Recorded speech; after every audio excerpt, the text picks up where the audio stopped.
Radio Lohgarh 'ਤੇ ਆਪ ਸਭ ਦਾ ਸਵਾਗਤ ਹੈ। ਮੈਂ ਵਰਪਾਲ ਸਿੰਘ ਅਤੇ ਮੇਰੇ ਨਾਲ ਨੇ ਵੀਰ ਗੁਰਪ੍ਰੀਤ ਸਿੰਘ। ਸਾਡੇ ਦੋਹਾਂ ਵੱਲੋਂ ਵਾਹਿਗੁਰੂ ਜੀ ਕਾ ਖਾਲਸਾ ਵਾਹਿਗੁਰੂ ਜੀ ਕੀ ਫਤਿਹ। ਆਪਾਂ ਪਿਛਲੇ ਪ੍ਰੋਗਰਾਮ ਦੇ ਵਿੱਚ ਗੱਲ ਕੀਤੀ ਸੀ ਕਿਤਾਬ ਜਿਹੜੀ ਹੈ ਇੱਕ ਅੰਗਰੇਜ਼ੀ ਦੀ ਸੌਫਟ ਟਾਰਗੇਟ ਜੀ ਉਹਦੇ ਬਾਰੇ, ਅਤੇ ਉਹ ਆਪਾਂ ਇਹ ਵੀ ਦੱਸਿਆ ਸੀ ਵੀ ਇਹ ਕਿਤਾਬ ਜਿਹੜੀ ਆ ਵੀ ਜਦੋਂ ਇਹ ਛਪੀ ਆ 1999 ਦੇ ਵਿੱਚ, ਤਕਰੀਬਨ ਕਹਿ ਲਓ ਵੀ 3 ਸਾਲ ਬਾਅਦ ਵੀ ਜਦੋਂ 1986 ਦੇ ਵਿੱਚ ਜਿਹੜਾ ਕਨਿਸ਼ਕਾ ਜਹਾਜ਼ ਸੀਗਾ ਉਹ ਕਨੇਡਾ ਤੋਂ ਇੰਡੀਆ ਆਉਂਦਾ ਹੋਇਆ ਵੀ ਉਹ ਬੰਬ ਨਾਲ ਉਡਾ ਦਿੱਤਾ ਗਿਆ ਸੀ ਜੀ ਅਤੇ ਉਹਦੇ ਵਿੱਚ ਸਿੱਖਾਂ ਦੇ ਉੱਤੇ ਬਲੇਮ ਲਾਇਆ ਗਿਆ ਸੀ ਵੀ ਜੀ ਇਹ ਜਿਹੜੇ ਸਿੱਖ ਵੱਖਵਾਦੀ ਨੇ ਵੀ ਉਹਨਾਂ ਨੇ ਇਹ ਕੀਤਾ ਆ ਜੀ। ਅਤੇ ਜਿਹੜੀ ਹੈਰਾਨੀ ਵਾਲੀ ਗੱਲ ਸੀ ਵੀ ਉਹਦੇ ਵਿੱਚ ਮਰਨੇ ਵਾਲੇ ਜਿਹੜੇ ਸੀਗੇ ਮੈਜੋਰਟੀ ਉਹ ਵੀ ਸਿੱਖਾਂ ਦੀ ਸੀ ਜੀ। ਅਤੇ ਉਹ ਸਾਰੇ ਦੇ ਵਿੱਚ ਇੱਕ ਤਰ੍ਹਾਂ ਨਾਲ ਕਹਿ ਲਓ ਵੀ ਸਿੱਖਾਂ ਪ੍ਰਤੀ ਨਫ਼ਰਤ ਜਿਹੜੀ ਆ ਵੀ ਉਹ ਜਿਹੜਾ ਪਾੜਾ ਦੁਸ਼ਮਣ ਪਾਉਣਾ ਚਾਹੁੰਦਾ ਸੀ ਅਤੇ ਉਹ ਕਾਫੀ ਹੱਦ ਤੱਕ ਉਹਦੇ ਨਾਲ ਪਾਇਆ ਗਿਆ ਸੀ।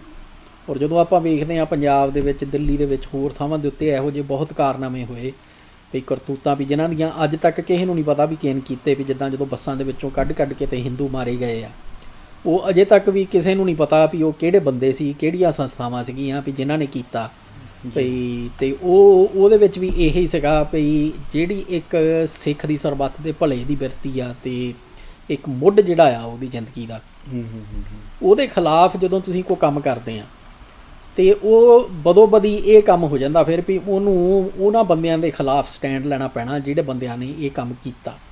ਅਤੇ ਸ਼ੋਅ ਇੱਦਾਂ ਕੀਤਾ ਗਿਆ ਵੀ ਇਹ ਜਿਹੜੇ ਖਾਲਿਸਤਾਨ ਮੰਗਦੇ ਵੀ ਉਹਨਾਂ ਨੇ ਕੀਤਾ ਜੀ। ਅਤੇ ਇੱਦਾਂ ਹੀ ਜਿਹੜੇ ਕਾਲੇ ਕੱਛਿਆਂ ਵਾਲੇ ਗੈਂਗ ਸੀਗੇ, ਜਦੋਂ ਉਹਨਾਂ ਨੇ ਆ ਕੇ ਪਿੰਡਾਂ ਦੇ ਵਿੱਚ ਰਾਤ ਨੂੰ ਅਤੇ ਮਾੜੀਆਂ ਕਰਤੂਤਾਂ ਕਰਨੀਆਂ, ਉਹਦੇ ਨਾਲ ਵੀ ਇਹੀ ਪਾੜਾ ਜਿਹੜਾ ਆ ਵੀ ਸਿੱਖਾਂ ਦੇ ਪ੍ਰਤੀ ਵੀ ਉਹ ਜਿਹੜਾ ਉਹ ਅਜੇ ਤੱਕ ਵੀ ਅਸੀਂ ਭੁਗਤ ਰਹੇ ਉਹਨਾਂ ਚੀਜ਼ਾਂ ਨੂੰ। ਜੀ ਬਿਲਕੁਲ। ਵੀ ਜਦੋਂ ਕਿਤੇ ਖਾਲਿਸਤਾਨ ਦਾ ਨਾਮ ਲੈ ਲਿਆ ਜਾਵੇ ਜਾਂ ਕੁਛ ਹੋਰ ਹੋ ਜਾਵੇ ਅਤੇ ਉੱਥੇ ਦਵਾ ਦਾ ਵੀ 2 ਧੜੇ ਜਿਹੜੇ ਉਹ ਬਣੇ ਬਣਾਏ ਤੁਹਾਨੂੰ ਉੱਥੇ ਮਿਲ ਜਾਂਦੇ ਆ। ਅਤੇ ਜਿਹੜੇ ਆ ਦੂਸਰੇ ਰੇਡੀਓ ਵਿਰਸੇ ਵਰਗੇ ਅਤੇ ਜਿਹੜੇ ਆ ਨੇਕੀ ਗੰਦ ਵਰਗੇ ਵੀ ਜੋ ਕਰਦੇ ਉਹ ਇਸੇ ਪਾੜੇ ਨੂੰ ਹੀ ਵਧਾ ਕੇ ਅਤੇ ਆਪਣਾ ਜਿਹੜਾ ਲਾਹਾ ਆ ਵੀ ਉਹ ਲੈਂਦੇ। ਬਿਲਕੁਲ। ਅਤੇ ਉਹੋ ਜਿਹੀਆਂ ਚੀਜ਼ਾਂ ਜਿਹੜੀਆਂ ਆ ਵੀ ਉਹਦੇ ਵਿੱਚ ਜਦੋਂ ਆਪਾਂ ਉਸ ਚੀਜ਼ ਨੂੰ ਸਾਰੇ ਵਰਤਾਰੇ ਨੂੰ ਸਮਝਣਾ ਆ, ਉਹਦੇ ਵਿੱਚ ਇਹ ਕਿਤਾਬ ਜਿਹੜੀ ਆ ਵੀ ਇਹ ਬਹੁਤ ਕੰਮ ਆਉਣੀ ਆ, ਕਿਉਂਕਿ ਇਸੇ ਕਰਕੇ ਹੀ ਵੀ ਇਹਦਾ ਕਿਤਾਬ ਦਾ ਜਿਹੜਾ ਡਰ ਆ ਉਹਦੇ ਕਰਕੇ ਹੀ ਇੰਡੀਆ ਦੀ ਜਿਹੜੀ ਸਰਕਾਰ ਆ ਵੀ ਉਹਨੇ ਇਹ ਕਿਤਾਬ ਜਿਹੜੀ ਆ ਵੀ ਬੈਨ ਕੀਤੀ ਹੋਈ ਉਦੋਂ ਦੀ। ਅਤੇ ਤਕਰੀਬਨ ਕਹਿ ਲਓ ਭਈ 30 ਸਾਲ ਹੋ ਗਏ ਵੀ ਅਜੇ ਤੱਕ ਵੀ ਜਿਹੜਾ ਬੈਨ ਆ ਵੀ ਉਹ ਚੱਕਿਆ ਨਹੀਂ ਗਿਆ, ਕਿ ਵੀ ਅਸੀਂ ਸੋਚਿਆ ਵੀ ਇਹ ਕਿਤਾਬ ਜਿਹੜੀ ਆ ਵੀ ਇਹ ਪੜ੍ਹ ਕੇ ਅਤੇ ਤੁਹਾਡੇ ਨਾਲ ਸਾਂਝੀ ਕਰੀਏ। ਜੀ। ਅੰਗਰੇਜ਼ੀ ਦੀ ਕਿਤਾਬ ਆ ਜੀ, ਇਹ ਕੈਨੇਡਾ ਦੇ ਵਿੱਚ ਛਪੀ ਆ।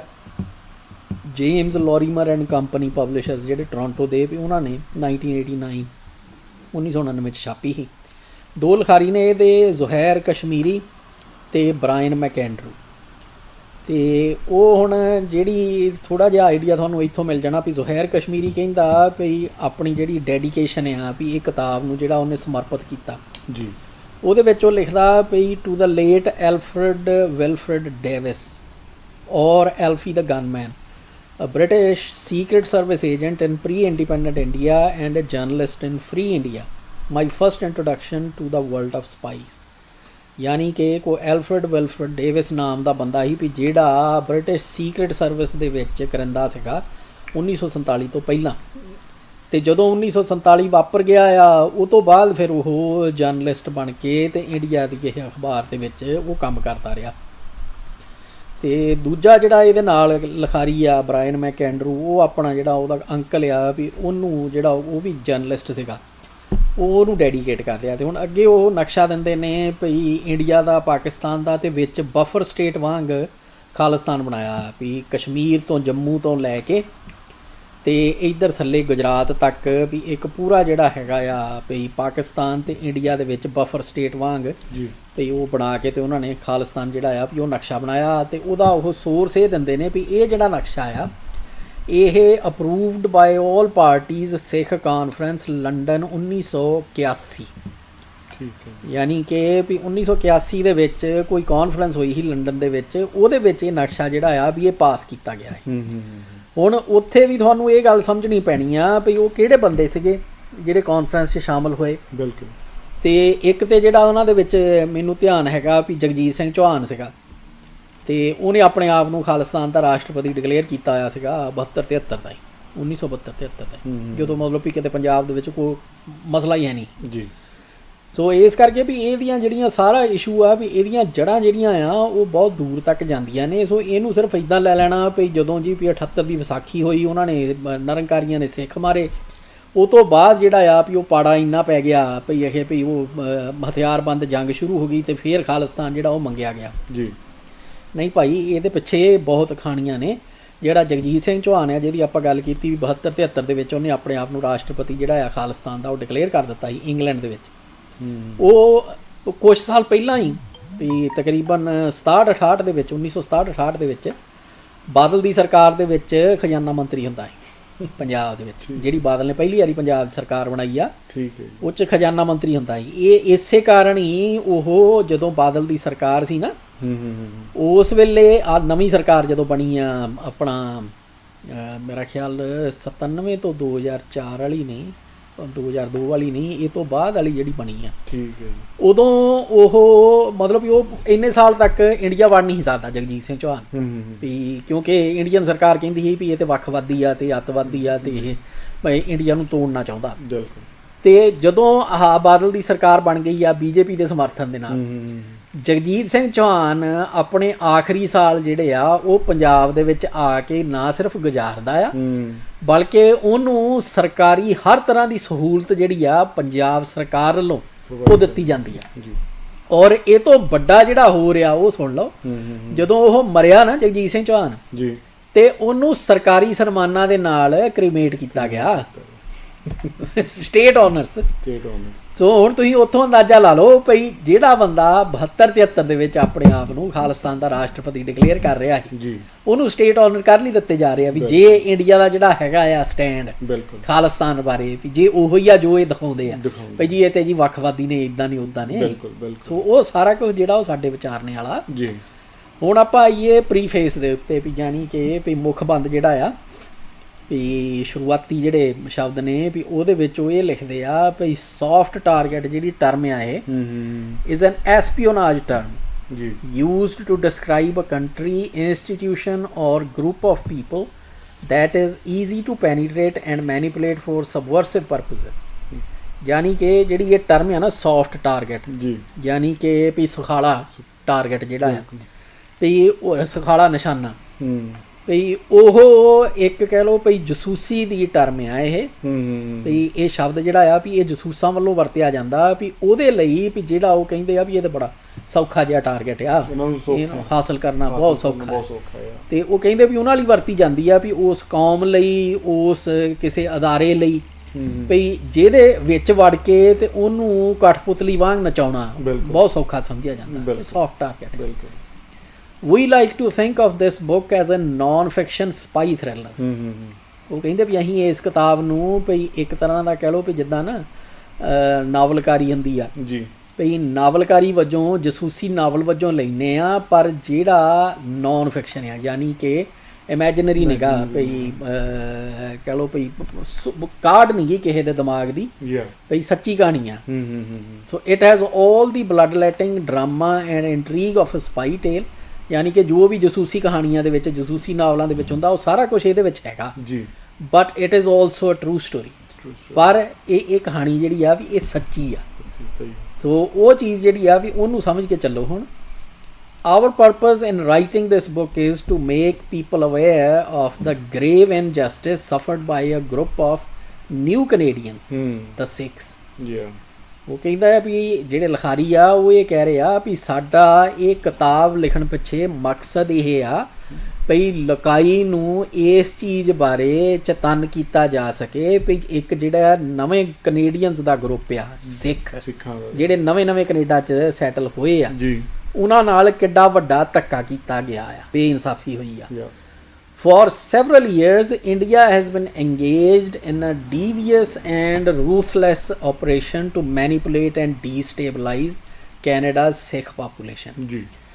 ਉਹ ਕਹਿੰਦੇ ਵੀ ਬਹੁਤ ਸਾਲਾਂ ਤੋਂ ਇੰਡੀਅਨ ਸਰਕਾਰ ਜਿਹੜੀ ਆ ਵੀ ਉਹ ਇੱਕ ਬੜੀ ਕੋਝੀ ਜਿਹੜੀ ਸਕੀਮ ਆ ਔਰ ਬੜੀ ਇੱਕ ਬੇਰਹਿਮ ਸਕੀਮ ਜਿਹੜੀ ਆ ਵੀ ਉਹਦੇ ਤਹਿਤ ਵੀ ਜਿਹੜੇ ਕੈਨੇਡਾ ਦੇ ਸਿੱਖ ਨੇ ਉਹਨਾਂ ਨੂੰ ਕਠਪੁਤਲੀਆਂ ਵਾਂਗ ਨਚਾਉਣ ਤੇ ਉਹਨਾਂ ਨੂੰ ਅੰਦਰੋਂ ਤਹਿਸ ਨਹਿਸ ਕਰਨ ਦੇ ਵਿੱਚ ਰੁੱਝੀ ਪਈ ਆ। The operation has been orchestrated by India's intelligence service। ਤੇ ਇਹ ਜਿਹੜਾ ਕਾਰਾ ਆ ਇਹ ਇੰਡੀਆ ਦੀਆਂ ਜਿਹੜੀਆਂ ਜਸੂਸੀ ਸੰਸਥਾਵਾਂ ਆ ਜੀ ਜਸੂਸੀ ਅਦਾਰੇ ਨੇ ਜੀ ਉਹਨਾਂ ਵੱਲੋਂ ਨੇਪਰੇ ਚਾੜਿਆ ਜਾ ਰਿਹਾ। And it has left the Sikh community estranged from the Canadian society। ਤੇ ਇਹਦਾ ਨਤੀਜਾ ਇਹ ਨਿਕਲਿਆ ਆ ਭਈ ਜਿਹੜੀ ਕੈਨੇਡਾ ਦੀ ਸਿੱਖ ਕੌਮ ਆ ਸਿੱਖ ਕਮਿਊਨਿਟੀ ਜਿਹੜੀ ਸਿੱਖ ਉੱਥੇ ਰਹਿੰਦੇ ਨੇ ਉਹਨਾਂ ਨੂੰ ਕੈਨੇਡਾ ਦੀ ਜਿਹੜੀ ਸੁਸਾਇਟੀ ਆ ਵੀ ਉਹਦੇ ਤੋਂ ਨਖੇੜ ਦਿੱਤਾ ਗਿਆ, ਵੱਖ ਕਰ ਦਿੱਤਾ ਗਿਆ ਜੀ। ਇਹ ਜਿਹੜੀਆਂ ਇੰਡੀਅਨ ਸਰਕਾਰ ਦੀਆਂ ਸਕੀਮਾਂ ਉਹਨਾਂ ਨੇ। It has also led to death and destruction. ਵੀ ਇਹ ਜੋ ਉਹਨਾਂ ਦੇ ਕਰਤੂਤਾਂ ਹੈਗੀਆਂ ਆ ਜੀ ਬਿਲਕੁਲ ਜਸੂਸੀ ਅਦਾਰਿਆਂ ਦੀਆਂ ਵੀ ਉਹਨਾਂ ਨਾਲ ਨਤੀਜਾ ਇਹ ਵੀ ਨਿਕਲਿਆ ਵੀ ਬਹੁਤ ਮੌਤਾਂ ਵੀ ਹੋਈਆਂ ਆ ਤੇ ਬਹੁਤ ਨੁਕਸਾਨ ਵੀ ਹੋਏ ਆ। ਹਾਊ ਡਿਡ ਇੰਡੀਆ ਗੈਟ ਅਵੇ ਵਿਦ ਇਟ? ਪਰ ਇਹ ਸਾਰਾ ਕੁਝ ਜਿਹੜਾ ਆ ਵੀ ਇਹ ਇੰਡੀਅਨ ਜਿਹੜੀਆਂ ਏਜੰਸੀਆਂ ਨੇ ਜਾਂ ਇੰਡੀਆ ਜਿਹੜਾ ਮੁਲਕ ਆ ਜੀ ਵੀ ਉਹ ਇਹ ਸਾਰੇ ਤੋਂ ਵੀ ਮਤਲਬ ਵੀ ਬਚਿਆ ਕਿੱਦਾਂ ਪਿਆ ਆ ਵੀ ਆਪ ਇਹ ਸਾਰਾ ਕੁਝ ਕਰਕੇ ਵੀ ਉਹਨੂੰ ਕੋਈ ਸਜ਼ਾ ਕਿਉਂ ਨਹੀਂ ਹੋਈ ਜਾਂ ਉਹਦਾ ਨਤੀਜਾ ਕਿਉਂ ਨਹੀਂ ਭੁਗਤਣਾ ਪਿਆ। Part of the answer is that the keepers of our security, the Canadian Security Intelligence Services, यानी short ਜਿਹੜਾ ਉਹਦਾ ਹੈਗਾ CSIS, ਜੀ ਜੀ ਜੀ, and its predecessor, the Security Service of the Royal Canadian Mounted Police, were so preoccupied with the Soviet threat that nothing else seemed to matter। ਕਹਿੰਦੇ ਵੀ ਇਹ ਵੀ ਇਹਦਾ ਜਿਹੜਾ ਪਾਰਟ ਆਨਸਰ ਆ ਵੀ ਕੁਛ ਜਿਹੜਾ ਸਮਝ ਜੇ ਤੁਸੀਂ ਲਓ ਵੀ ਇਹ ਵੀ ਇੰਡੀਆ ਦੀ ਜਿਹੜੀਆਂ ਇਹ ਹਰਕਤਾਂ ਸੀ ਕੈਨੇਡਾ ਦੇ ਵਿੱਚ ਜੀ ਵੀ ਇਹ ਨੋਟਿਸ ਕਿਉਂ ਨਹੀਂ ਹੋਈਆਂ ਕਿ ਕਿਸੇ ਨੇ ਇਹਨਾਂ ਦੇ ਖਿਲਾਫ ਐਕਸ਼ਨ ਕਿਉਂ ਨਹੀਂ ਲਿਆ। ਉਹ ਕਹਿੰਦੇ ਵੀ ਉਹਦਾ ਕਾਰਨ ਇਹ ਆ ਵੀ ਜਿਹੜੀ ਉੱਥੇ ਦੀ ਕੈਨੇਡਾ ਦੀ ਸੀ ਨਾ ਸੀਕ੍ਰੇਟ ਸਰਵਿਸ ਜਸੂਸੀ ਸੰਸਥਾ ਜੀ ਤੇ ਜਿਹੜੀ ਅੱਜ ਕੱਲ੍ਹ ਜਸੂਸੀ ਸੰਸਥਾ ਆ ਵੀ CSIS ਤੇ ਉਹਦਾ ਜਿਹੜਾ ਪਹਿਲਾ ਰੂਪ ਸੀਗਾ ਵੀ ਜਿਹੜੀ RCMP ਆ ਵੀ ਰਾਇਲ ਕੈਨੇਡੀਅਨ ਮਾਊਂਟਡ ਪੁਲਿਸ ਭਈ ਉਹਨਾਂ ਦਾ ਜਿਹੜਾ ਸਿਕਿਉਰਿਟੀ ਦਾ ਵਿੰਗ ਸੀ ਭਈ ਉਹ ਇੰਨੇ ਕੁ ਕਹਿ ਲਓ ਭਈ ਫੋਕਸ ਸੀਗੇ ਵੀ ਸੋਵੀਅਤ ਯੂਨੀਅਨ ਜਿਹੜਾ ਆ ਕਿਉਂਕਿ ਇਹ ਚੇਤੇ ਰੱਖੀ ਆਪਾਂ ਜੀ ਭਈ 1999 ਚ ਜਦੋਂ ਇਹ ਕਿਤਾਬ ਛਪੀ ਆ ਤਕਰੀਬਨ ਉਹਨਾਂ ਦਿਨਾਂ ਦੇ ਵਿੱਚ ਹੀ ਸੋਵੀਅਤ ਯੂਨੀਅਨ ਅਜੇ ਟੁੱਟ ਰਿਹਾ ਸੀ ਅਜੇ। ਤੇ ਉਹ ਕਹਿ ਰਹੇ ਵੀ ਇਹ ਵੀ ਉਹ ਜਿਹੜੀਆਂ ਸੰਸਥਾਵਾਂ ਸੀਗੀਆਂ ਵੀ ਉਹਨਾਂ ਲਈ ਭਈ ਜਿਹੜੀਆਂ ਜਸੂਸੀ ਅਦਾਰੇ ਕੈਨੇਡਾ ਦੇ ਉਹਨਾਂ ਦਾ ਸਾਰਾ ਧਿਆਨ ਜਿਹੜਾ ਆ ਵੀ ਸੋਵੀਅਤ ਯੂਨੀਅਨ ਤੋਂ ਜਿਹੜਾ ਖਤਰਾ ਆ ਭਈ ਉਹਦੇ ਉੱਤੇ ਹੀ ਸੀਗਾ, ਇਸ ਕਰਕੇ ਉਹਨਾਂ ਨੇ ਇਹਨਾਂ ਚੀਜ਼ਾਂ ਵੱਲ ਧਿਆਨ ਹੀ ਨਹੀਂ ਦਿੱਤਾ। ਹੁਣ ਇਹ ਚੀਜ਼ ਜਿਹੜੀ ਹੈ ਨਾ ਇਹਨੂੰ ਆਪਾਂ ਨਿਊਜ਼ੀਲੈਂਡ ਦੇ ਸੰਦਰਭ ਦੇ ਵਿੱਚ ਵੀ ਸਮਝ ਸਕਦੇ ਹਾਂ। ਜਿਹੜੇ ਇੱਥੇ ਦੇ ਅਦਾਰੇ ਨੇ ਵੀ ਜਿੱਦਾਂ ਹੁਣ ਜਰਮਨ ਦੇ ਵਿੱਚ ਆਪਾਂ ਨੂੰ ਪਤਾ ਵੀ ਉਹਨਾਂ ਨੇ ਇਹ ਵੀ ਉਹ ਜਿਹੜਾ ਇੱਕ ਸਿੱਖ ਕਪਲ ਸੀਗਾ ਜੋੜਾ ਉਹ ਫੜਿਆ ਸੀ ਇੰਡੀਆ ਲਈ ਜਸੂਸੀ ਕਰਦੇ ਆ ਤੇ ਜਿਹੜੀ ਦੂਸਰੀ ਸਿੱਖ ਕਮਿਊਨਿਟੀ ਉੱਥੇ ਦੀ ਜਰਮਨੀ ਦੀ ਤੇ ਕਸ਼ਮੀਰੀ ਉਹਨਾਂ ਦੇ ਉੱਤੇ ਜਸੂਸੀ ਕਰ ਰਹੇ। ਹੁਣ ਨਿਊਜ਼ੀਲੈਂਡ ਦੇ ਵਿੱਚ ਜੋ ਇਹ ਕੰਮ ਕਰਦੇ ਆ ਬੰਦੇ ਇੱਥੇ ਵਾਲੇ ਜਿਹੜੇ ਭਾਵੇਂ ਕਾਮਰੇਡ ਆ ਤੇ ਭਾਵੇਂ ਹੋਰ ਜਿਹੜਾ ਵੀ ਰੂਪ ਧਾਰ ਕੇ ਇੰਡੀਅਨ ਸਰਕਾਰ ਇੰਡੀਅਨ ਏਜੰਸੀਆਂ ਦੀ ਜਿਹੜੇ ਵੀ ਹੱਥ ਠੋਕੇ ਬਣੇ ਹੋਏ ਆ ਵਿੱਚ RSS ਵਾਲੇ ਵੀ ਆ ਸਾਰੇ ਹੀ ਆ। ਬਿਲਕੁਲ। ਹੁਣ ਜਦੋਂ ਆਪਾਂ ਇਹ ਵੇਖਦੇ ਹਾਂ ਭਈ ਇੱਥੇ ਭਈ ਕਿਉਂ ਜਿਹੜੀ ਆ ਕੰਪਲੇਂਟਾਂ ਪਿਛਲੇ 5-6 ਸਾਲਾਂ ਦੇ ਵਿੱਚ ਭਈ ਨੇਕੀ ਬਾਰੇ ਤੇ ਰੇਡੀਓ ਵਰਸਾ ਤੇ ਹੋਰ ਸਾਰਿਆਂ ਬਾਰੇ ਬਿਲਕੁਲ ਜਿਹੜੀਆਂ ਕੀਤੀਆਂ ਗਈਆਂ ਉਹ ਕਿਸੇ ਤਣ ਪੱਤਣ ਕਿਉਂ ਨਹੀਂ ਲੱਗੀਆਂ। ਉਹ ਉੱਥੇ ਇਹੀ ਪਤਾ ਲੱਗਦਾ ਭਈ ਇੱਥੇ ਵਾਲੇ ਜਿਹੜੇ ਆ ਵੀ ਉਹਨਾਂ ਦਾ ਸਾਰਾ ਜ਼ੋਰ ਜਿਹੜਾ ਆ ਉਹ ਜੀ ਇਹ ਜਿਹੜਾ ਦੂਸਰਾ ਹੈਗਾ ਇਸਲਾਮਿਕ ਐਕਸਟ੍ਰੀਮਿਜ਼ਮ ਉਹਦੇ ਉੱਤੇ ਨਜ਼ਰ ਰੱਖਣ ਦੇ ਵਿੱਚ ਹੀ ਲੱਗਿਆ। ਹੋਰ ਪਾਸੇ ਨੂੰ ਕਿਸੇ ਨੂੰ ਕਵਾਲੀ ਸੀਰੀਅਸਲੀ ਨਹੀਂ ਲੈਂਦੇ। ਔਰ ਇਹੀ ਚੀਜ਼ ਜਿਹੜੀ ਆ ਵੀ ਜਿਹੜਾ ਇੱਥੇ ਹੁਣ ਆ ਰਾਇਲ ਕਮਿਸ਼ਨ ਜਿਹੜਾ ਆ ਵੀ ਕ੍ਰਾਈਸਟ ਚਰਚ ਵਾਲੇ ਘਟਨਾ ਦੇ ਉੱਤੇ ਹੋਇਆ ਵੀ ਜਿੱਥੇ ਗੋਰੇ ਨੇ 50 ਜਿਹੜੇ ਮੁਸਲਮਾਨ ਸੀਗੇ ਵੀ ਉਹ ਕਤਲ ਕੀਤੇ ਆ। ਹੁਣ ਉਹਦੇ ਵਿੱਚ ਵੀ ਉਹ ਇਹੀ ਉਹਨਾਂ ਨੇ ਨਤੀਜਾ ਕੱਢਿਆ ਭਈ ਜਿਹੜੀਆਂ ਸਿਕਿਉਰਿਟੀ ਏਜੰਸੀਆਂ ਸੀਗੀਆਂ ਉਹਦੀਆਂ ਪੁਲਿਸ ਤੇ ਹੋਰ ਸਾਰੀਆਂ ਵੀ ਉਹਨਾਂ ਦਾ ਜ਼ੋਰ ਸਾਰਾ ਭਈ ਇਸਲਾਮਿਕ ਐਕਸਟ੍ਰੀਮਿਜ਼ਮ ਜਿਹੜਾ ਆ ਉਹਨੂੰ ਕੰਟਰੋਲ ਕਰਨ ਤੇ ਲੱਗਿਆ ਹੋਇਆ। ਜਿਹੜੇ ਇਸਲਾਮਿਕ ਬੰਦਿਆਂ ਨੂੰ ਮੁਸਲਮਾਨਾਂ ਨੂੰ ਟਾਰਗੇਟ ਕਰ ਰਹੇ ਆ ਉਹਨਾਂ ਵੱਲੋਂ ਧਿਆਨ ਨਹੀਂ ਦੇ ਰਹੇ। ਬਿਲਕੁਲ ਉਹੀ ਕੰਮ ਹੋ ਰਿਹਾ ਨਤੀਜਾ ਉਹ ਨਿਕਲਿਆ। ਉਹੀ ਕੰਮ ਜਿਹੜਾ ਆ ਵੀ ਉਹ ਸਿੱਖਾਂ ਨਾਲ ਹੋ ਰਿਹਾ। ਜੀ ਬਿਲਕੁਲ। ਜਿਹੜੇ ਬਾਹਰ ਬੈਠੇ ਨੇ ਜਦੋਂ ਉਹ ਕਹਿੰਦੇ ਆ ਵੀ ਇਹ ਕਿੱਦਾਂ ਆਖੇ ਵੀ ਇੰਨੀ ਬਕਵਾਸ ਕਰੀ ਜਾਂਦੇ ਰੇਡੀਓ ਦੇ ਉੱਤੇ ਉਹ ਭਾਈ ਆਹੀ ਕਾਰਨ ਜਿਹੜਾ ਨਾ ਵੀ ਇਹ ਇੱਥੇ ਹੀ ਨਹੀਂ ਹੋ ਰਿਹਾ, ਪਹਿਲਾਂ ਵੀ ਬਹੁਤ ਵਾਰੀ ਹੋ ਚੁੱਕਿਆ। ਔਰ ਉਹ ਕਹਿ ਲਓ ਵੀ ਸਾਨੂੰ ਹੀ ਹੁਸ਼ਿਆਰ ਹੋਣਾ ਪੈਣਾ ਸਾਰਿਆਂ ਨੂੰ। ਸਹੀ ਗੱਲ ਆ। ਅੱਗੇ ਉਹ ਲਿਖਦੇ ਨੇ ਭਈ these agencies had neither the understanding of nor the necessary multicultural manpower to deal with any additional threats to Canadian security।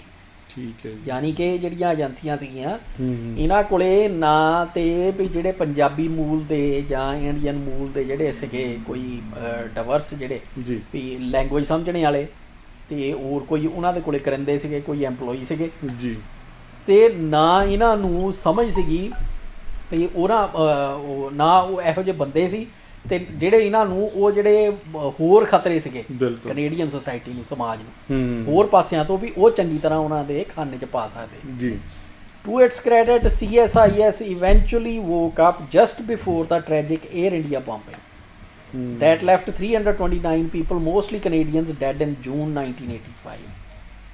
ਯਾਨੀ ਕਿ 1985 ਜੂਨ ਦੇ ਵਿੱਚ ਜਦੋਂ 329 ਬੰਦੇ ਜਿਹੜੇ ਆ ਉਹ 에ਅਰ ਇੰਡੀਆ ਦਾ ਕਨਿਸ਼ਕਾ ਜਹਾਜ਼ ਜਿਹੜਾ ਸੀ ਜਦੋਂ ਉਹ ਬੰਬ ਨਾਲ ਉੱਡਿਆ ਆ ਜੀ ਉਹ ਕੰਮ ਹੋਣ ਵੇਲੇ ਤੱਕ ਵੀ CSIS ਜਿਹੜੀ ਆ ਵੀ ਉਹਨੂੰ ਇਹ ਜਿਹੜਾ ਆ ਵੀ ਪ੍ਰੋਬਲਮ ਥੋੜੀ ਥੋੜੀ ਸਮਝ ਆਉਣ ਲੱਗ ਪਈ ਸੀ ਵੀ ਉਸ ਪਾਸੇ ਨੂੰ ਉਹਨਾਂ ਦਾ ਧਿਆਨ ਜਿਹੜਾ ਵੀ ਜਾਣ ਲੱਗ ਪਿਆ ਹੈ।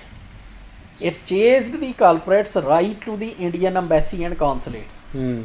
ਤੇ ਇਸੇ ਕਹਿ ਲਓ ਵੀ ਜਾਗਣ ਦਾ ਨਤੀਜਾ ਸੀਗਾ ਵੀ ਜਿਹੜੇ 에ਅਰ ਇੰਡੀਆ ਦਾ ਜਿਹੜਾ ਜਹਾਜ਼ ਉਡਾਇਆ ਗਿਆ ਉਹਦੇ ਵਿੱਚ ਜਿਹੜੇ ਬੰਦੇ ਸ਼ਾਮਲ ਸੀਗੇ ਜੀ ਉਹ ਜਿਹੜੀ ਜਸੂਸੀ ਸੰਸਥਾ ਸੀ ਕੈਨੇਡਾ ਦੀ, ਉਹਨਾਂ ਨੇ ਇਹ ਬੰਦਿਆਂ ਨੂੰ ਇੰਡੀਆ ਦੀ ਜਿਹੜੀ ਅੰਬੈਸੀ ਸੀ ਕੈਨੇਡਾ ਵਾਲੀ ਤੇ ਜਿਹੜੇ ਕੌਂਸਲੇਟ ਸੀਗੇ ਉਹਨਾਂ ਤੱਕ ਜਾ ਕੇ ਟਰੇਸ ਕਰ ਲਿਆ ਵੀ ਇਹ ਬੰਦੇ ਜਿਹੜੇ ਆ ਵੀ ਇੱਥੇ ਇੱਦਾਂ ਵੀ ਉੱਥੇ ਜੁੜੇ ਹੋਏ ਆ। ਜੀ ਬਿਲਕੁਲ। But what it then faced was political interference. ਹੁਣ ਜਦੋਂ ਉਹ ਇਸ ਨਤੀਜੇ ਤੇ ਪਹੁੰਚ ਗਏ ਜੀ ਉਹ ਤੋਂ ਬਾਅਦ ਜਿਹੜੀ ਸਿਆਸਤ ਆ ਉਹਨੇ ਫਿਰ ਟੇਕ ਓਵਰ ਕਰ ਲਿਆ, ਉਹਨੇ ਵਿੱਚ ਰੁਕਾਵਟਾਂ ਪਾਉਣੀਆਂ ਸ਼ੁਰੂ ਕਰ ਦਿੱਤੀਆਂ ਜੀ ਕਿਉਂਕਿ ਅੱਜ ਵੀ ਆਪਾਂ ਵੇਖਦੇ ਹਾਂ ਵੀ ਜਦੋਂ ਅਸੀਂ ਸੋਚਦੇ ਨਾ ਵੀ ਇਹ ਕਿਉਂ ਨਹੀਂ ਐਕਸ਼ਨ ਲੈ ਰਹੇ ਬਿਲਕੁਲ ਤੇ ਜਦੋਂ ਉਹਦਾ ਧਿਆਨ ਇਹ ਆਉਂਦਾ ਆ ਵੀ ਅੱਛਾ ਵੀ ਇੰਡੀਆ ਦੇ ਨਾਲ ਵੀ ਸਾਲ ਦੇ ਇੰਨੇ ਬਿਲੀਅਨ ਦਾ ਟ੍ਰੇਡ ਪੈਕਟ ਜਿਹੜਾ ਆ ਵੀ ਉਹ ਕਰਦੀ ਫਿਰਦੀ ਆ ਨਿਊਜ਼ੀਲੈਂਡ ਦੀ ਸਰਕਾਰ। ਬਿਲਕੁਲ ਬਿਲਕੁਲ। ਤੇ ਉਹਦੇ ਵਿੱਚ ਵੀ ਜਿਹੜੇ ਹੁਣ ਉਹ ਇੰਡੀਆ ਵਾਲੇ ਇਹੋ ਜਿਹੇ ਜਿਹੜੇ ਏਜੰਡੇ ਹੈਗੇ ਉਹਨਾਂ ਨੂੰ ਉਹ ਇਗਨੋਰ ਕਰ ਦੂਗੇ ਤੇ ਠੀਕ ਆ, ਨਹੀਂ ਤਾਂ ਕਿ ਵੀ ਉਹ ਜਿਹੜਾ ਹੈਗਾ ਟ੍ਰੇਡ ਡੀਲ ਉਹ ਹੋਣੀ ਨਹੀਂ। ਸੋ ਉਹੀ ਕੰਮ ਜਿਹੜਾ ਆ ਉਹ ਇਦਾਂ ਜਾਪਦਾ ਵੀ ਕੈਨੇਡਾ ਦੇ ਵਿੱਚ ਹੋਇਆ ਜੀ। CSIS is not a police force, ਯਾਨੀ ਕਿ ਉਹ ਜਸੂਸੀ ਸੰਸਥਾ ਆ, ਪੁਲਿਸ ਨਹੀਂ। ਜੀ ਬਿਲਕੁਲ। It can not make arrests and it can not lay criminal charges, ਯਾਨੀ ਕਿ ਵੀ ਉਹ ਕਿਉਂਕਿ ਪੁਲਿਸ ਨਹੀਂ ਗਈ ਇਸ ਕਰਕੇ ਨਾ ਉਹ ਗ੍ਰਿਫਤਾਰੀਆਂ ਕਰ ਸਕਦੀ ਆ ਤੇ ਨਾ ਉਹ FIR ਦਰਜ ਕਰ ਸਕਦੀ ਆ, ਕੇਸ ਚਲਾ ਸਕਦੀ ਆ। Neither can it issue marching orders to diplomats it identifies as spy। ਮਤਲਬ ਉਹਦੀ ਲਿਮਿਟੇਸ਼ਨਸ ਬਹੁਤ ਜ਼ਿਆਦਾ ਹੈ। ਉਹਦਾ ਕੰਮ ਸਿਰਫ ਤੇ ਸਿਰਫ ਜਸੂਸੀ ਕਰਨਾ ਹੈ, ਜਾਣਕਾਰੀ ਇਕੱਠੀ ਕਰਨੀ ਤੇ ਜਿਹੜੇ ਪੋਲੀਟੀਸ਼ੀਅਨ ਆ, ਸਿਆਸਤਦਾਨ ਆ, ਮੰਤਰੀ ਆ ਉਹਨਾਂ ਤੱਕ ਪਹੁੰਚਾਉਣੀ। ਸੋ ਉਹ ਕਹਿੰਦੇ ਵੀ ਇਹ ਵੀ ਜੇ ਉਹ ਕਿਸੇ ਡਿਪਲੋਮੈਟ ਨੂੰ ਵੀ ਜਿਹੜਾ ਕੋਈ ਸਫੀਰ ਆ, ਕੋਈ ਅੰਬੈਸਡਰ ਆ, ਇੰਡੀਅਨ ਫੋਰਨ ਸਰਵਿਸ ਦਾ ਆ, ਜੇ ਉਹ ਆਇਡੈਂਟੀਫਾਈ ਵੀ ਕਰ ਲੈਂਦੇ ਆ ਵੀ ਇਹ ਡਰਾਮਾ ਹੀ ਆ, ਇਹ ਜਸੂਸ ਨੇ ਅਸਲ ਦੇ ਵਿੱਚ, ਤੇ ਉਹਨਾਂ ਦੇ ਖਿਲਾਫ ਵੀ ਇਹ ਐਕਸ਼ਨ ਨਹੀਂ ਲੈ ਸਕਦੇ ਹੁੰਦੇ ਵੀ ਉਹਨਾਂ ਨੂੰ ਕਹਿਣ ਵੀ ਦਫਾ ਹੋ ਜਾਓ ਇੱਥੇ। So it is bound by law to notify the police about criminal matters. So ਵੀ ਉਹਨਾਂ ਲਈ ਸਟੈਪ ਹੀ ਅਗਲਾ ਇਹ ਹੁੰਦਾ ਵੀ ਪੁਲਿਸ ਨੂੰ ਇਨਫੋਰਮ ਕਰ ਦਿਓ ਵੀ ਭਾਈ ਆਹ ਬੰਦਾ ਜਿਹੜਾ ਆ ਵੀ ਇਹ ਨਿਊਜ਼ੀਲੈਂਡ ਦੇ ਵਿੱਚ ਆ, ਇਹ ਮਤਲਬ ਕਿਹੜੀ ਇੰਟੈਂਸ਼ਨ ਹੈ ਇੱਥੇ ਆਇਆ ਆਪ ਹੀ ਮਤਲਬ ਨਿਊਜ਼ੀਲੈਂਡ ਦੇ ਵਿੱਚ ਵੀ ਇਹ ਹੀ ਆ ਵੀ ਜੇ ਜਸੂਸ ਜਿਹੜੇ ਨੇ ਨਿਊਜ਼ੀਲੈਂਡ ਦੇ ਅੰਦਰ ਉਹ ਜਦੋਂ ਵੀ ਇਹ ਦੇਖ ਲੈਂਦੇ ਆ ਵੀ ਆਹ ਬੰਦਾ ਜੋ ਹੈਗਾ ਆ ਵੀ ਇਹ ਉੱਥੇ ਵੀ ਮਤਲਬ ਵੀ ਇਹ ਜਸੂਸ ਆ ਇੰਡੀਆ ਦਾ, ਬਿਲਕੁਲ, ਤੇ ਉਹਨਾਂ ਨੂੰ ਪੁਲਿਸ ਨੂੰ ਅਪਰੋਚ ਕਰਨਾ ਪੈਣਾ।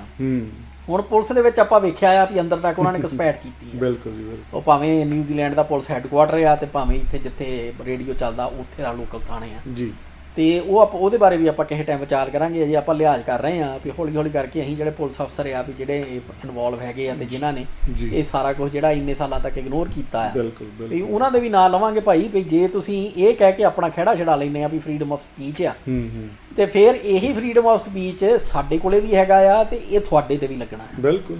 ਪੁਲਿਸ ਵਾਲਿਆਂ ਦੇ ਜਿਹੜੇ ਅਫਸਰ ਨੇ ਵੀ ਪੰਜਾਬੀ ਮੂਲ ਦੇ ਖਾਸ ਤੌਰ ਦੇ ਉੱਤੇ ਵੀ ਉਹਨਾਂ ਨੂੰ ਬੇਨਤੀ ਆ ਵੀ ਇਹਨੂੰ ਐਜ਼ ਵੀ ਇੱਕ ਤਰ੍ਹਾਂ ਨਾਲ ਕਹਿ ਲਓ ਵੀ ਫੇਅਰ ਨੋਟਿਸ ਲੈ ਕੇ ਚੱਲਿਓ ਵੀ ਅਜੇ ਅਸੀਂ ਸਿਰਫ ਇਹ ਉਡੀਕ ਰਹੇ ਹਾਂ ਵੀ ਇਹ ਜਿਹੜਾ ਸਾਰਾ ਹੈਗੀ ਆ ਇਨਵੈਸਟੀਗੇਸ਼ਨ ਵੀ ਇਹ ਕਿੱਥੇ ਪਹੁੰਚਦੀ ਆ ਜੀ, ਉਹ ਤੋਂ ਬਾਅਦ ਵੀ ਅਸੀਂ ਜੋ ਪਿੱਛੇ ਹੋ ਚੁੱਕਿਆ ਆ ਉਹਦੀ ਇਨਵੈਸਟੀਗੇਸ਼ਨ ਵੱਲ ਨੂੰ ਵੀ ਧਿਆਨ ਅਸੀਂ ਦੇਣਾ ਹੀ ਦੇਣਾ। ਬਿਲਕੁਲ। ਤੇ ਜਿਹੜੇ ਤੁਸੀਂ ਹੱਕ ਉਹਨੂੰ ਦਿੰਦੇ ਆ ਨੇਕੀ ਨੂੰ ਵੀ ਉਹ ਇਹ ਕਰਨਾ ਦਾ ਉਹਦਾ ਆਖੇ ਕਾਨੂੰਨੀ ਹੱਕ ਆ, ਫਿਰ ਜਦੋਂ ਅਸੀਂ ਉਹੀ ਹੱਕ ਵਰਤ ਕੇ ਵੀ ਤੁਹਾਨੂੰ ਤੁਹਾਡੇ ਨਾਮ ਲਏ ਤੇ ਤੁਹਾਡੇ ਬਾਰੇ ਗੱਲਾਂ ਕੀਤੀਆਂ ਤੇ ਫਿਰ ਗੁੱਸਾ ਨਾ ਕਰਿਓ। ਸੋ ਇਹਨੂੰ ਫੇਅਰ ਨੋਟਿਸ ਲਿਓ ਜੀ। So when it comes to espionage, the Department of External Affairs must decide whether to remove the diplomats concerned. So ਵੀ ਜਿਹੜਾ ਕੈਨੇਡਾ ਦੀ ਸਰਕਾਰ ਦਾ ਡਿਪਾਰਟਮੈਂਟ ਆਫ ਐਕਸਟਰਨਲ ਅਫੇਅਰਸ ਆ, ਯਾਨੀ ਫੋਰਨ ਮਿਨਿਸਟਰੀ ਜਿਹੜੀ ਆ ਜੀ, ਉਹਨੂੰ ਉਹਦਾ ਫੈਸਲਾ ਹੁੰਦਾ ਵੀ ਕੋਈ ਡਿਪਲੋਮੈਟ ਜਿਹੜਾ ਆ ਵੀ ਕਿਸੇ ਹੋਰ ਮੁਲਕ ਦਾ ਵੀ ਉਹਨੂੰ ਕੱਢਣਾ ਕਿ ਰੱਖਣਾ ਆ, ਉਹਨੇ ਕੈਨੇਡਾ 'ਚ ਰਹਿਣ ਦੇਣਾ ਜੀ। CSIS found external to be an obstacle in its pursuit of the Indian spy network. ਤੇ ਉਹ ਕਹਿੰਦੇ ਵੀ ਜਿਹੜੀ ਕੈਨੇਡਾ ਦੀ ਜਸੂਸੀ ਏਜੰਸੀ ਸੀ ਉਹਨਾਂ ਨੇ ਉਹਨਾਂ ਦਾ ਐਕਸਪੀਰੀਅੰਸ ਇਹ ਸੀਗਾ ਵੀ ਜਿਹੜੀ ਕੈਨੇਡਾ ਦੀ ਇੱਕ ਫੋਰਨ ਮਿਨਿਸਟਰੀ ਆ ਜੀ ਉਹ ਇੰਡੀਆ ਦਾ ਜਿਹੜਾ ਜਸੂਸੀ ਨੈਟਵਰਕ ਸੀਗਾ ਭਈ ਉਹਨੂੰ ਟੈਕਲ ਕਰਨ ਦੇ ਵਿੱਚ ਜਾਂ ਉਹਨੂੰ ਖਤਮ ਕਰਨ ਦੇ ਵਿੱਚ ਰੁਕਾਵਟ ਪਾਉਂਦੀ। ਸੋ ਕੁਛ ਨਾ ਕੁਛ ਅੰਡਰਸਟੈਂਡਿੰਗ ਸੀਗੀ ਇਹਨਾਂ ਦੀ ਜੀ ਤੇ ਉਹ ਜਿਹੜਾ ਸ਼ੱਕ ਹੈ ਨਾ ਉਹ ਤੁਹਾਨੂੰ ਇੱਥੋਂ ਵੀ ਥੋੜਾ ਜਿਹਾ ਸੋਚਣ ਤੇ ਮਜਬੂਰ ਕਰਦਾ ਵੀ ਜਿਹੜਾ ਯੋਗੀ ਭਜਨ ਆ ਹਾਂਜੀ ਮਰ ਗਿਆ ਹੁਣ ਤਾਂ ਜਿਹਨੇ ਸਾਰਾ ਗੋਰਿਆਂ ਨੂੰ ਸਿੱਖ ਬਣਾਉਣੇ ਵਾਲਾ ਚੱਕਿਆ ਸੀ ਡਰਾਮਾ ਸ਼ੁਰੂ ਕੀਤਾ ਤੇ ਉਹਦੇ ਵਿੱਚ ਉਹ ਜਿਹੜੇ ਗੋਰੇ ਸਿੱਖ ਬਣਾਏ ਆ ਉਹਨਾਂ ਨੂੰ ਯੋਗ ਨਾਲ ਤੇ ਹਰਿਦੁਆਰ ਜਾ ਕੇ ਤੇ ਹੋਰ ਸਾਰੇ ਜਿਹੜੇ ਆ ਤੰਤਰ ਮੰਤਰ ਕਰਨੇ ਦੇ ਵਿੱਚ ਕਿ ਵੀ ਉਹ ਕੀਤਾ ਜਿੰਨੇ ਕਰਮਕਾਂਡ ਸਿਖਾ ਸਕਦੇ ਹਾਂ। ਤੇ ਉਹ ਇੰਡੀਆ ਦੇ ਵਿੱਚ ਜਦੋਂ ਉਹਨਾਂ ਨੇ ਨਾ ਬਣਾਈ ਆ ਰਾ ਰਿਸਰਚ ਐਂਡ ਐਨਾਲਿਸਿਸ ਵਿੰਗ 66-67 ਦੇ ਵਿੱਚ ਗਰਾਊਂਡ ਵਰਕ ਸ਼ੁਰੂ ਹੋ ਗਿਆ ਉਹਦੇ ਵਿੱਚ ਭਈ ਇਹਨੂੰ ਜਦੋਂ ਕੀਤਾ ਗਿਆ ਰਿਕਰੂਟ ਯੋਗੀ ਭਜਨ ਨੂੰ ਜੀ ਤੇ ਪਹਿਲੀ ਜਿਹੜੀ ਅਸਾਈਨਮੈਂਟ ਸੀ ਉਹ ਪਹਿਲਾਂ ਕੈਨੇਡਾ ਹੀ ਗਿਆ ਸੀ। ਠੀਕ ਹੈ ਯੋਗੀ ਭਜਨ ਇੰਡੀਆ ਤੋਂ ਤੇ ਉੱਥੇ ਜਾ ਕੇ ਉਹਨੇ ਐਸਟੈਬਲਿਸ਼ ਕਰਨ ਦੀ ਕੋਸ਼ਿਸ਼ ਕੀਤੀ ਸਾਰੇ ਜਿਹੜੇ ਉਹਦੇ ਸੀਗੇ ਦੂਸਰੇ ਯੋਗਾ ਸੈਂਟਰ ਤੇ ਹੋਰ ਜੋ ਕੁਝ ਵੀ ਉਹ ਕਰ ਸਕਦਾ ਸੀ ਆਪਣਾ ਡਰਾਮਾ ਜੀ ਕੈਨੇਡਾ ਚੱਲਿਆ ਨਹੀਂ। ਉਹ ਤੋਂ ਬਾਅਦ ਫਿਰ ਉਹ ਜਾ ਕੇ ਉੱਥੇ ਬੈਠਾ ਹੈ ਅਮਰੀਕਾ ਦੇ ਵਿੱਚ ਜੀ ਤੇ ਇਹ ਇੱਕ ਤਰ੍ਹਾਂ ਨਾਲ ਕਹਿ ਲਓ ਭਈ ਤਕਰੀਬਨ ਕਹਿ ਲਓ ਭਈ ਸਾਬਤ ਹੀ ਆ ਵੀ ਜੇ ਤੁਸੀਂ ਉਹੀ ਕਹਿ ਲਓ ਵੀ ਜਿਹੜੇ ਜਸੂਸੀ ਕਾਰੇ ਹੁੰਦੇ ਆ ਜੀ ਬਿਲਕੁਲ ਉਹਨਾਂ ਦੇ ਜੇ ਤੁਸੀਂ ਕਾਗਜ਼ੀ ਸਬੂਤ ਲੱਭਣ ਲੱਗੋ ਤਾਂ ਤੁਹਾਨੂੰ ਲੱਭਣੇ ਨਹੀਂ ਪਰ ਜਿਹੜੇ ਬੰਦੇ ਜਾਣਕਾਰ ਨੇ ਉਹ ਦੱਸਦੇ ਰਹੇ ਆ ਭਈ ਇਹ ਭਈ ਜੇ ਉਹਨੇ ਅਮਰੀਕਾ 'ਚ ਕੀਤਾ ਨਾ ਜੀ ਉਹ 3 ਮੁਲਕਾਂ ਦੀਆਂ ਏਜੰਸੀਆਂ ਜਿਹੜੀਆਂ ਆ ਵੀ ਉਹਨਾਂ ਦਾ ਮਿਲਿਆ ਜੁਲਿਆ ਪ੍ਰੋਜੈਕਟ ਸੀਗਾ ਇਜ਼ਰਾਈਲੀ ਅਮਰੀਕੀ ਤੇ ਇੰਡੀਅਨ। ਠੀਕ ਹੈ ਜੀ। ਹੁਣ ਜਦੋਂ ਆਪਾਂ ਅਮਰੀਕਨ ਕਹਿੰਦੇ ਆ ਅਮਰੀਕਨ ਏਜੰਸੀਆਂ ਜਿਹੜੀਆਂ ਜਸੂਸੀ ਏਜੰਸੀਆਂ ਨੇ ਉਹ 5 ਮੁਲਕਾਂ ਦਾ ਉਹ ਇੱਕ ਤਰ੍ਹਾਂ ਨਾਲ ਕਹ ਲਓ ਵੀ ਇਕੱਠ ਆ ਵੀ ਜਿਹਨੂੰ 5 ਆਈਜ਼ ਨੈਟਵਰਕ ਕਹਿੰਦੇ ਆ ਜੀ। ਉਹਦੇ ਵਿੱਚ ਫਿਰ ਕੈਨੇਡਾ ਆਸਟ੍ਰੇਲੀਆ ਇੰਗਲੈਂਡ ਤੇ ਨਿਊਜ਼ੀਲੈਂਡ ਵੀ ਆ ਜਾਂਦੇ ਆ ਅਮਰੀਕਾ ਦੇ ਨਾਲ। ਸੋ ਕੈਨੇਡਾ ਵੀ ਸ਼ਾਮਲ ਹੋ ਜਾਂਦਾ ਆ। ਸੋ ਇਸ ਕਰਕੇ ਵੀ ਇਹਦੇ ਵਿੱਚ ਕੋਈ ਸਾਨੂੰ ਸਮਝਣ 'ਚ ਔਖ ਨਹੀਂ ਹੋਣੀ ਚਾਹੀਦੀ ਭਈ ਜਿਹੜੀ ਐਕਸਟਰਨਲ ਅਫੇਅਰਸ ਦੀ ਮਿਨਿਸਟਰੀ ਸੀ ਫੋਰਨ ਮਿਨਿਸਟਰੀ ਕੈਨੇਡਾ ਦੀ ਉਹ ਕਿਉਂ ਰੁਕਾਵਟਾਂ ਪਾ ਰਹੀ ਭਈ ਜਿਹੜੀ ਉੱਥੇ ਦੀ ਆਪਣੀ ਜਸੂਸੀ ਏਜੰਸੀ ਆ ਭਈ ਉਹਨੂੰ ਕਿਉਂ ਜਿਹੜਾ ਨੈਟਵਰਕ ਸੀਗਾ ਇੰਡੀਆ ਦਾ ਜਸੂਸੀ ਨੈਟਵਰਕ ਉਹਨੂੰ ਕਿਉਂ ਨਹੀਂ ਤੋੜਨ ਦੇਣਗੇ ਜੀ। So officials in that department were not anxious to embarrass a country that was Canada's gateway to third world trade. So ਆਹ ਦੂਜਾ ਕਾਰਨ ਆ ਭਈ ਉਹ ਜਿਹੜਾ ਹੈਗਾ ਆ ਟ੍ਰੇਡ ਕਿਉਂਕਿ ਇਹਨਾਂ ਮੁਲਕਾਂ ਲਈ ਟ੍ਰੇਡ ਜਿਹੜੀ ਆ ਉਹ ਬਹੁਤ ਇੰਪੋਰਟੈਂਟ ਆ। ਬਿਲਕੁਲ ਬਾਕੀ ਸਾਰਾ ਕੁਝ ਜਿਹੜਾ ਆ ਵੀ ਉਹ ਡਰਾਮਾਈਆਂ ਇਹਨਾਂ ਲਈ ਟ੍ਰੇਡ ਜਿਹੜੀ ਆ ਉੱਥੇ ਜਾ ਕੇ ਬਾਕੀ ਸਭ ਕੁਝ ਉਹਦੇ ਥੱਲੇ ਕਰ ਦਿੰਦੇ ਆ। ਸਹੀ ਗੱਲ ਹੈ। Few in CSIS were happy with what was happening in their investigation of the Air India bombing, as well as their investigation into foreign interference in the affairs of Canadian citizens. ਹੁਣ ਉਹ ਕਹਿੰਦੇ ਭਈ ਜਿਹੜੀ Canada ਦੀ ਜਸੂਸੀ agency ਸੀ CSIS ਉਹਦੇ ਵਿੱਚ ਕੋਈ ਵੀ ਬੰਦਾ ਜਿਹੜਾ ਆ ਵੀ ਉਹ ਇਸ ਚੀਜ਼ ਤੋਂ ਖੁਸ਼ ਨਹੀਂ ਸੀਗਾ ਕਿ ਵੀ ਜਿਹੜੀ 에ਅਰ ਇੰਡੀਆ ਦਾ ਜਿਹੜਾ ਜਹਾਜ਼ ਸੁੱਟਿਆ ਗਿਆ ਵੀ ਉਹਦੀ ਇਨਵੈਸਟੀਗੇਸ਼ਨ ਜਿਹੜੀ ਆ ਵੀ ਉਹ ਕਿੱਦਾਂ ਹੋ ਰਹੀ ਆ ਤੇ ਉਹਦੇ ਵਿੱਚ ਵੀ ਜਿਹੜੀ ਇੰਟਰਫੇਰੈਂਸ ਇੰਡੀਆ ਦੀ ਸਰਕਾਰ ਵੱਲੋਂ ਕੈਨੇਡਾ ਦੇ ਸਿੱਖਾਂ ਦੇ ਜਿਹੜੇ ਆਪਣੇ ਮਾਮਲੇ ਆ ਉਹਦੇ ਵਿੱਚ ਕਿੱਦਾਂ ਕੀਤੀ ਜਾ ਰਹੀ ਆ ਵੀ ਉਹਦੇ ਵਿੱਚ ਕਿਉਂ ਮਤਲਬ ਵੀ ਇਹਨੂੰ ਰੋਕਿਆ ਨਹੀਂ ਜਾ ਰਿਹਾ। So Pat Olson and Fred Gibson were two of several CSIS officials who complained about the investigation. So ਦੋ ਜਣਿਆਂ ਦੇ ਉਹ ਨਾਮ ਵੀ ਲੈ ਦਿੰਦੇ ਆ ਇੱਥੇ ਵੀ ਇਹ ਬੰਦੇ ਹੀ ਵੀ ਜਿਹੜੇ ਜਸੂਸੀ ਸੰਸਥਾ ਦੇ ਸੀਗੇ ਐਮਪਲੋਈ ਸਰਕਾਰੀ ਮੁਲਾਜ਼ਮ ਸੀਗੇ ਜੋ ਇਨਵੈਸਟੀਗੇਟ ਕਰਦੇ ਸੀ ਉਹ ਇਨਵੈਸਟੀਗੇਟ ਕਰ ਰਹੇ ਸੀ ਤੇ ਉਹਨਾਂ ਨੇ ਇਹ ਸਾਰੇ ਬਾਰੇ ਸ਼ਿਕਾਇਤ ਕੀਤੀ ਆ ਵੀ ਇਹਨੂੰ ਠੀਕ ਤਰ੍ਹਾਂ ਨਾਲ ਹੈਂਡਲ ਨਹੀਂ ਕੀਤਾ ਜਾ ਰਿਹਾ ਜੀ। They and others were incensed that Indian connection was being buried for reasons of political and economic experience. ਯਾਨੀ ਕਿ ਭਈ ਸਿਆਸੀ ਤੇ ਜਿਹੜਾ ਇਕਨੋਮਿਕ ਲਾਹਾ ਲੈਣ ਲਈ ਭਈ ਇਹ ਜੋ ਵੀ ਲੱਭਿਆ ਜਾ ਰਿਹਾ ਜੋ ਤੱਥ ਸਾਹਮਣੇ ਆ ਰਹੇ ਆ ਵੀ ਉਹਨਾਂ ਨੂੰ ਭਈ ਕਹਿ ਲਓ ਵੀ ਪਾਸੇ ਕੀਤਾ ਜਾ ਰਿਹਾ ਵੀ ਜਾਂ ਅੱਖੋਂ ਪਰੋਖੇ ਕੀਤਾ ਜਾ ਰਿਹਾ।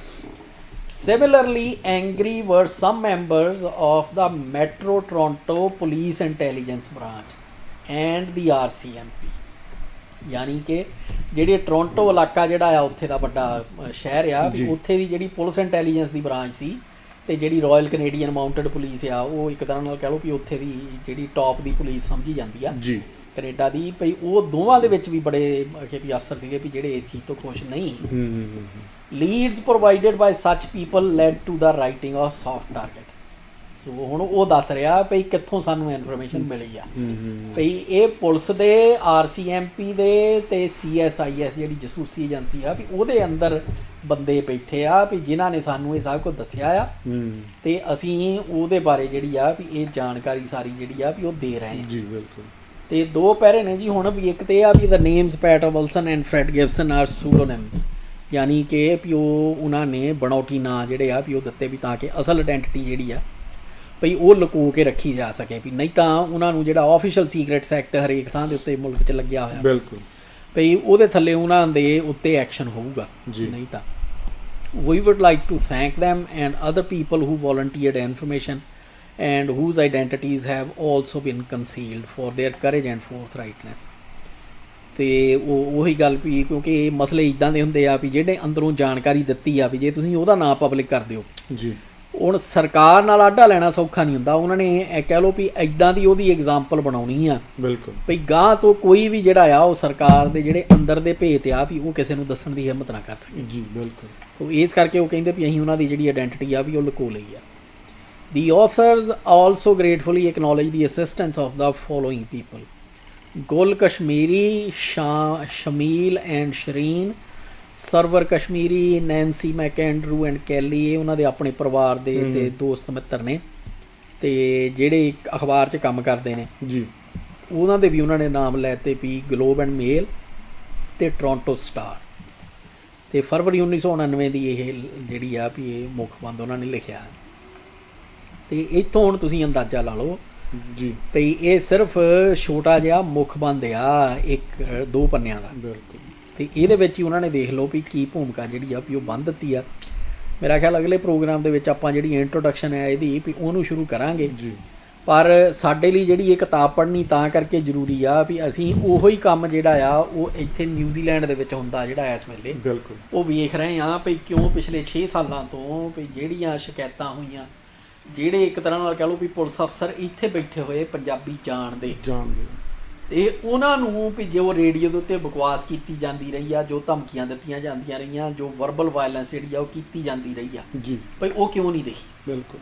ਤੇ ਮਤਲਬ ਵੀ ਉਹਨਾਂ ਨੇ ਕੰਨ ਜਿਹੜੇ ਆ ਵੀ ਉਹ ਬੰਦ ਕੀਤੇ ਹੋਏ ਜੀ ਅੱਖਾਂ ਬੰਦ ਕੀਤੀਆਂ ਸੀਗੀਆਂ ਕਿਉਂਕਿ ਅਸੀਂ ਜਾਣਦੇ ਹਾਂ ਬੰਦ ਕਰਵਾਏ ਗਏ ਸੀ ਜਾਂ ਬੰਦ ਕਰਵਾਏ ਗਏ ਬਿਲਕੁਲ ਭਈ ਜੇ ਇੱਕ ਫੋਨ ਵੀ ਗਿਆ ਹੁੰਦਾ ਨਾ ਨੇਕੀ ਨੂੰ ਤੇ ਬੰਦਾ ਬਣ ਜਾ ਤੇ ਉਹ ਤੇ ਐਡਾ ਟਰੱਕ ਲਿਆ ਉਹਨੇ ਝੱਟ ਜਿਹੜਾ ਆ ਵੀ ਉਹ ਆਪਣੀ ਬੋਲ ਬਾਣੀ ਜਿਹੜੀ ਸਾਰੀ ਬੰਦ ਕਰ ਲੈਣੀ ਬਿਲਕੁਲ ਬਿਲਕੁਲ। ਸੋ ਇਸ ਕਰਕੇ ਵੀ ਉੱਥੋਂ ਪਤਾ ਲੱਗਦਾ ਆ ਵੀ ਕਿਸੇ ਦੀ ਸ਼ਹਿਰ ਦੇ ਉੱਤੇ ਸਭ ਕੁਝ ਹੋ ਰਿਹਾ ਇਹ ਬਿਲਕੁਲ ਭਾਈ। ਜਿੱਦਾਂ ਇਹ ਮੁੱਖ ਬੰਦ ਪੜ੍ਹ ਕੇ ਹੁਣ ਜਿੰਨਾ ਕਿ ਆਪਾਂ ਪੜ੍ਹਿਆ ਆ ਉਹਦੇ ਵਿੱਚ ਤਾਂ ਇਹ ਵੀ ਇੱਕ ਗੱਲ ਸਮਝ ਆਉਂਦੀ ਹੈ ਨਾ ਕਿ ਜੇ ਮੰਨ ਲਓ ਇਨਵੈਸਟੀਗੇਸ਼ਨ ਹੋ ਰਹੀ ਹੈ ਤੇ ਇੰਡੀਅਨ ਸਰਕਾਰ ਨੂੰ ਕੀ ਪ੍ਰੋਬਲਮ ਹੈ, ਉਹ ਕਿਉਂ ਇੰਟਰਫੇਅਰ ਕਰ ਰਹੀ ਹੈ ਉਹਨਾਂ ਦੀ ਇਨਵੈਸਟੀਗੇਸ਼ਨ ਦੇ ਵਿੱਚ, ਇੱਕ ਬੜਾ ਵੱਡਾ ਸਵਾਲ ਹੈਗਾ ਆ। ਤੇ ਉਹਦੇ ਤੋਂ ਫਿਰ ਗੱਲ ਕਲੀਅਰ ਹੋ ਜਾਂਦੀ ਹੈਗੀ ਹੈ ਕਿ ਕਾਰਨ ਕੀ ਸੀਗਾ। ਬਿਲਕੁਲ ਉਹਨਾਂ ਦਾ ਕਿਤੇ ਨਾ ਕਿਤੇ ਉਹਨਾਂ ਨੂੰ ਡਰ ਸੀਗਾ ਆਪਣਾ ਜਿਹੜਾ ਉਹਨਾਂ ਦੇ ਅੰਦਰ ਸੀਗਾ ਜਿਹੜਾ ਉਹ ਨਿਕਲ ਕੇ ਬਾਹਰ ਆਇਆ ਕਿ ਜੇ ਇਨਵੈਸਟੀਗੇਸ਼ਨ ਪੂਰੀ ਹੁੰਦੀ ਹੈ ਤੇ ਕਿਤੇ ਨਾ ਕਿਤੇ ਹੋ ਸਕਦਾ ਜਿਹੜਾ ਕਰਤੂਤਾਂ ਸਾਹਮਣੇ ਜਿਹੜਾ ਸੱਚ ਆ ਸਾਹਮਣੇ ਨਾ ਆ ਜਾਵੇ ਤੇ ਉਹਦੇ ਕਰਕੇ ਉਹਨਾਂ ਨੂੰ ਇਨਵੈਸਟੀਗੇਸ਼ਨ ਹੋਣ ਨਹੀਂ ਦਿੱਤੀ ਹੈਗੀ। ਇੰਨਾ ਉਹਨਾਂ ਦਾ ਜਿਹੜਾ ਪ੍ਰੈਸ਼ਰ ਸੀਗਾ ਉਹਨਾਂ ਦਾ ਕੰਟਰੋਲ ਸੀਗਾ ਰਾਈਟ। ਤੇ ਉਹੀ ਚੀਜ਼ ਫਿਰ ਜਿਹੜੀ ਆ ਹੁਣ ਆਪ ਜੀ ਜ਼ਿਕਰ ਵੀ ਕਰਕੇ ਹਟੇ, ਉਹੀ ਚੀਜ਼ ਦਾ ਜਿਹੜਾ ਕੰਟਰੋਲ ਜਾਂ ਪ੍ਰੈਸ਼ਰ ਇੱਥੇ ਵੀ ਪੈ ਰਿਹਾ ਹੈ ਹੁਣ ਕਿਉਂਕਿ ਹੁਣ ਤੁਹਾਨੂੰ ਤਾਂ ਪਤਾ ਹੈ ਕਿ ਪਿਛਲੇ 6-7 ਸਾਲਾਂ ਦੇ ਵਿੱਚ ਜਿਹੜੀ BJP ਦੀ ਸਰਕਾਰ ਆ ਉਹ ਕਿਹਦੀ ਸਿਸਟਰ ਕੰਸਰਨ ਹੈਗੀ, ਉਹ ਕਿਹਦੀ ਪਾਰਟੀ ਹੈਗੀ, RSS ਦੀ ਸਿੱਧੀ ਪਾਰਟੀ ਹੈਗੀ, ਬਿਲੋਂਗ ਕਰਦੀ ਹੈਗੀ।